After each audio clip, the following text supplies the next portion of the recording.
أعوذ بالله من الشيطان الرجيم بسم الله الرحمن الرحيم إن الله اشترى من المؤمنين أنفسهم وأموالهم بأن لهم الجنة يقاتلون في سبيل الله فيقتلون ويقتلون وعدا عليه حقا في التوراة والإنجيل والقرآن ومن أوفى بعهده من الله فاستبشروا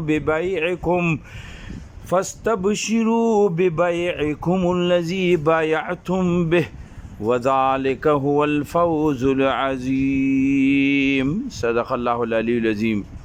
انتہائی قابل احترام دوستانوں، سورہ توبہ آیت نمبر 111 مطالعہ کوئنن انشاءاللہ.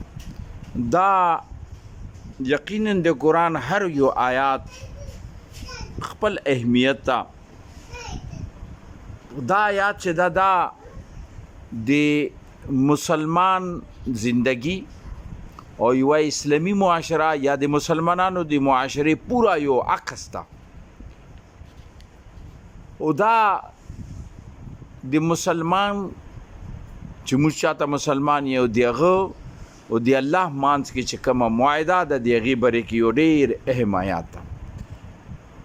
او دا داسې موقع کې ویلې راغلی د غزوه تبوک تفسیره ده مکمل د منافقینو مخلصینو، کوم چې مخلص دي کوم چې منافقین دي، دغه ټولو یو جانچ پړتال شوی دغه باندې مکمل و تفسیره ده. خو مانس کې یو داسې آیات ورکې راغلو چې تمام موضوع پریشللو او مانس کې یو اهم خبره پکې کوي. دا ویلي دا ځکه چې دا آیات دا شیي یعنی دا وضاحت کوي چې د تاسو کردار چې دا څنګه پکار ده. یو د مسلمان یا الله سره د تاسو معامله یا الله تاسو نه د څه ډیماند کوي.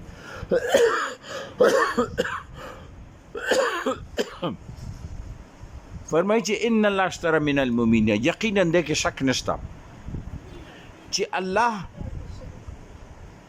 اشتری خسته ده، سودای کړي ده من المؤمنین مؤمنین سره. ایچه سودای کړي ده انفسهم دی غي جنونو و اموالهم او دی غي دی مال دی غي سودای کړي ده، یعنی خرید و فروخت شوی ده. مسلمان طرف ته مومن طرف ته اشاره کړي چې دغه مومن خپل ځان او خپل مال خرڅ کړی ده الله یې چې ما باندې په څه بدل کې موږ خو چې کرنسي ورکوو که نه نوټ ورکوو، الله څه شی ورکړي دي بأن لهم الجنه، د جنت په بدلې کې د جنت په بدلې کې بأن لهم الجنه، یعنی الله دینه د ځانم خسته دی د مال خسته ده او الله څه شی ورکړي کرنسي بدل کې جنت ورکړی ده. اوس پهلا سوال دا ده چې آیا الله چې دا خرید کړی ده نو دا الله نو دا ځان چې دا انفسهم چې موږ لفظ کوو د ځان دا د الله نه ده، دا مال دا د الله نه ده، بیا الله څرنګه واخیستو؟ الله یې چې ما خسته ده خرید مو کړی ده. دې کې هیڅ شک نشته چې د کم جان چې دا د مال چې دا د الله ده، دا الله تخلیق کړی ده، دا الله پرورش کړی ده. دغه بدن قوت دا نمخ کې قرآن کې ځای کې تیر شوي دي چې سوره بقره کې درې چې تسرنګ امواتن فاحیاکم ثم یمیتکم ثم یحییکم ثم الیه ترجعون کیف تکفرون بالله وکنتم امواتا واحیاکم ثم، یعنی تا څرنګه کفر کوئ چې الله نه تا خو نما ته ما پیدا کړی نو ما جان چې دا دام دی الله ده. په د جان باندې دی الله انسان ځنه اختیارات خوسته خو ځنه نشته دي، لکه دغه ځان باندې چې تکلیف راشي دا تکلیف دی نشي لري کولای، دغه ځان ته چې څه نقصان راشي دا نقصان نشي وسارولای، دغه ځان کې چې ګړبړ پیدا شي د مشینری کې نو دا د انسان بس نه بار شي. اگر چې علاج کوي خو لیکن د بس کې نه وي، دا غواړي چې زه بالکل بیا ځوان شم خو ځواني خو نشي تللی، دا یې نشي راوستلی. ویلي چې دا چې چا بل چا اختیار کې لګیا ده دا جان چې دا خپل ریز پریز هغه طرف ته روان ده. قرآن کې آئی که نه چې یا ایها الانسان انک کادح الی ربک کدحا فملاقیه، انسان ته کشا کشا خپل رب طرف ته رواني. نو دغه انسان خو خپل ځان باندې هېڅ واس نشته ده، خو د الله شو دا ثابته شه، خو دې باوجود الله چې ما خسته ده دنه. دا پهله خبر. اوس د مال ده، معلوم د انسان نه ده. انسان ډېر غواړي چې د ټوله دنیا مال ما سره راشي، هر انسان دا غواړي، خو مګر داسې نه شي کېدی. د جدوجهد کوي، کوشش کوي، هغه کوشش د جدوجهد په بنیاد چې د ده کوم نصیب وي ده ته میلاو شي، بکي حسرت پاتې شي چې یاره دا هم وای خو کېږي نه هغه، ویلې چې هغه د الله اختیار کې ده. نو دغه خو خبره بالکل صفا شه چې نه جان دی د خپل ده، نه مال دی د خپل ده. اوس د څه شی د خرڅ کو په الله باندې؟ دې ته موږ غور وکړو. د اصل خرڅونې څه شی ده؟ خرڅون دا د اختیار. اختیار چې دا د سره شته. دې باندې موږ وقتاً فوقتاً خبره راشي، موږ کوو دا خبره چې د اختیار الله تعالی ځان سره نه د کی شی. کله چې دغه انسان تخلیق کوشو، دغه انسان ته الله تعالی ویلو چې ته به د دنیا ته سي، د دنیا تمام وسایل لی تا ضروریات دا به ټول زه در کوم، تا ته دا به تا ته زه در کوم، او تا ته به زه دا هدایتنامان درستوم. قل اهبطوا منها جميعا فإما يأتينكم مني هدى فمن تبع هدايا فلا خوف عليهم ولا هم يحزنون. زمکه نه د زنه کوشي، تاسو به غزه زندگی تیروي، هغه زندگی رهنمایي به زدر تکاو، او د هغه رهنمایي په مطابق هغه نه تاسو کې څوک فایده واخلي، د هغه په مطابق څوک زندگی تیروي، هغه د پر هیڅ قسم خوف او رنج نشته. والذین کفروا بآیاتنا، البته که دما اقاماتونو خلاف ورزي کوي، وکذبوا بآیاتنا والذین کفروا وکذبوا بآیاتنا، که کفر کوي، که درویغ غني، نو هغه به اصحاب النار، هغه به د اور خلک وي. دا وضاحت شوی اواله کې انسان تخلیق سره. لہذا انسان ته وسایل ورکو، انسان ته تمام ضروریات زندگی ورته ورکا، زمکه ورته آباد کا، هر څه ورته ورکو، اوس ورته اختیار ورکو. دغه اختیار سره ورته ویلو چې ګوره د تمام شیونه تا سره امانت دي، د دې ته مالک نه یې، لسونه ته مالک نه یې، د لاس مالک نه یې، د دماغو مالک نه یې، د زړه مالک نه یې، د جان مالک نه یې. که مال چې در کوم دا مالک هم نه یې، دا تا سره در اصل یو امانت ته د ما. خو یاد وساته دا امانت که چېرې ته د ما احکاماتو په مطابق تیری استعمالوي، بیا خو ټیک ده. او که د ما احکاماتو په مطابق استعمال نه کړې، نو د هغې نتیجه بیا بله ده. لکه زه مثال درکوم، یو انسان ده، تا یو کاروبار کې یو افسر ولګولو، یو منشي دی ولګولو، یو ذمهدار دی ولګولو، چاته دی ویلو، یا هر انسان یو ځای کې ذمهدار وي، هغه ته پاسه نه چې کله ډیوټي کوي، هغه ته پاسه نه چا ذمهداري ورکړې وي، هغه د هغې ذمهدارۍ کوم اختیارات یې چې ورکړي هغې په مطابق استعمال کوي. داسې نه کوي چې مالک والا اختیار خپل استعمال کړي. دا چې کوم دته څومره اختیار میلاو ده مغومره دا استعمالوي، یا سامان د مالک ته پر استعمالوي. که دته ګاډی ویر کړی وي، که د سره مال وي، که د سره دولت وي، که د سره سامان وي، سامان د خپل مرضی باندې نه چلی، نه استعمالوي، بلکې هغه سامان دا څه کوي، دا د مالک په مرضی باندې استعمالوي. دغسې دغه انسان ده، دغه انسان ته الله تعالی جان ور کړی، دغه انسان ته الله تعالی مال ور کړی ده. اوس ورسره اختیار ور کړی چې فول اختیار ده تا سره، تا مرضی ده چې دا مال ته څرنګه استعمالوي. که تا غلط استعمال کو، نو ته به ډیوټۍ نه وته مالک دا هدایت وي. خو د بنده د مسلمانو د الله منځ کې یوه معاهده داسې ده چې که چېرې تا ته صحیح استعمال کو، نو د هغې به زه تا ته اجرونه در کوم، او که چېرې تا ته غلط استعمال کو، بیا به د هغې نتیجه هم غلطه وي. بیا ته د ما بنده نه یې، ته د ما نوکار نه یې.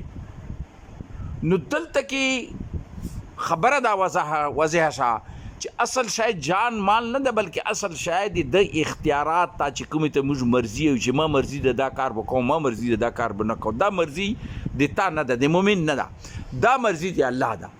اوس چې الله تا ته مال در کړی، جان در کړی، او الله یې چې داسې به استعمالوي، مغسې به استعمالوي. که چېرې ته غلط استعمالوي، دې مطلب دا شو چې دا سودې کې ګډوډ کوي، تا سودا مکمله نه ده.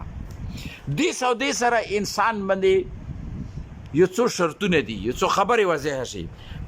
پهله دا چې دا انسان یو ازمایش کې راغلو. ازمایش څرنګه وستو چې کم امانت دته ورکړی دی جان او مال ورسره یې مرضي ورکړي، اختیار یې ورکړی، دا دغه اختیار صحیح استعمالوي یا نه استعمالوي، دا پهله خبره. دویمه ده چې دا اختیار چې دی پرېږدي الله په حوالې کي، نو ګویا کې الله چې دته څه یایي هغه څه به استعمالوي او الله دته نقد نه ورکوي. که دا خپله مرضي استعمالوي که نه نو هغه ځکه خو نقد میلویږي، نقده میلویږي. مرضي مطلب دا ده چې انسان ته حرام مال میلاو شو، انسان ته ګناه کار میلاو شو، اوس دا خو نقد ده، دې نقد خوان ده، نقد مال میلویږي. خو که دا ته پرېږدي نو قرض ده، الله یې چې هغې بدل به زه آخرت کې در کوم، اگر چې دنیا کې مې ورکوي خو الله یې چې آخرت کې در کوم. اوس دغه انسان په الله باندې دومره بروسه کوي او که نه کوي چې دا د نقد مال پرېږدي او قرض دی الله باندې بروسه کوي چې الله ما سره وعده کړي دی الله به دا قرض ما ته آخرت کې راکوي. دې وجې نه مو دا مال پکار ده، نه مو دا ګناه کار پکار ده، هېڅ شي نه کې نه راکشي او دا یې پرېږدي. دې مطلب دا شو چې د خپله مرضي چې وه، حالانکې د مرضي غوښتلو د نفس غوښتلو چې دا شی ما ته میلاو شي، مګر د نفس دباو کو چې تا مرضي نه چلیږي، دلته کې د الله مرضي چلیږي، لہذا دغه مرضي د خرڅه کړي دی په الله باندې. نو دغه انسان پهله ازمیښت خدا ده چې دغه امانت چې د سره کوم ده دا صحیح استعمال کوي که نه کوي. دویم ازمیښت یې دا ده چې دغه مرضي دا چې کړي ده الله سره وعده کړي ده لا اله الا الله محمد رسول الله بنیاد باندې دا مرضي تا خرڅ کړه الله باندې. اوس تا مرضي نه درته دا نه شیلی چې بی دې ما چې څنګه خوښ یاسې وکړو، نه داسې نه شیلی.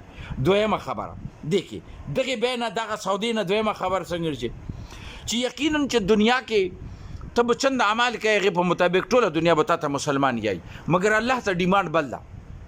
الله ته دا ډیمانډ نه ده، الله خو تا ګوري چې آیا د زړه سره تا تعلق شته که نشته تا د دغو اعمالو، او د زړه سره تا الله ته رجوع یې که نه یې، الله دغه شی ګوري. اوس د تا ازمیښت په دې کې دا ده چې الله چې کوم احکامات تا ته درکړي هغه پوره په دیانتدارۍ سره، پوره په اخلاص سره، پوره په محبت سره په هغو خبرو ته عمل پیرا یې که نه. که ته ظاهرا عمل کوي او اندر سره چې کله درته موقع میلاو شي ته بغي کېږي، تا هېڅ پروا نه وي، نو دې مطلب دا شو چې تا سودا مکمله نه ده، تا اګریمنټ مکمل نه ده، تا معاهده مکمله نه ده، ته معاهدې کې ګډوډ کوې. اوس د هر انسان د خپل ناب تول وکړي. ان الله اشترى من المؤمنین، الله خسته ده چا نه؟ مؤمنین نه، د هغوی جان انفسهم و اموالهم. دا دویمه خبره شو. دریمه اسلامی زندگی و کافرانه زندگی بالکل جدا طرز ده. اسلامی زندگی دا ده چې هغې کې به هر معامله د الله او د هغه د رسول د حکم په مطابق وي، او کافرانه زندگی چې د هغه آزاده ده. چند خلک کینی خپله ځان ته یوه طور طریقې جوړېږي په هغو باندې هغې تېروي، لہذا دا کافرانه معاشره ده. هغه یایي چې بی سود حلال ده بس حلال ده، هغه یایي چې شراب حلال دي بس حلال دي، هغه یایي چې بی دا پلنکای حلال شی حرام شو بس هغه حرام شو، او هغه وایي چې حرام شی حلال شو چې حلال شو، ځکه چې ټولو زیاته فیصله وکړه، اکثریت فیصله وکړه. دا کافرانه زندگی ده.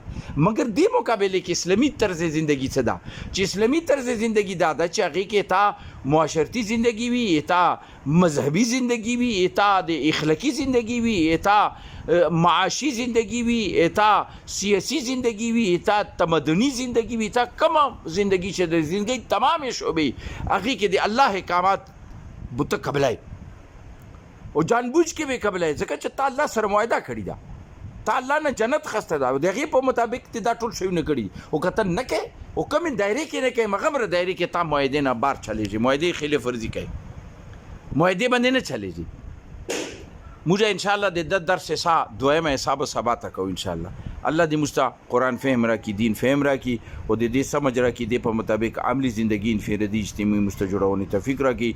و آخر دعوانا ان الحمد لله رب العالمین.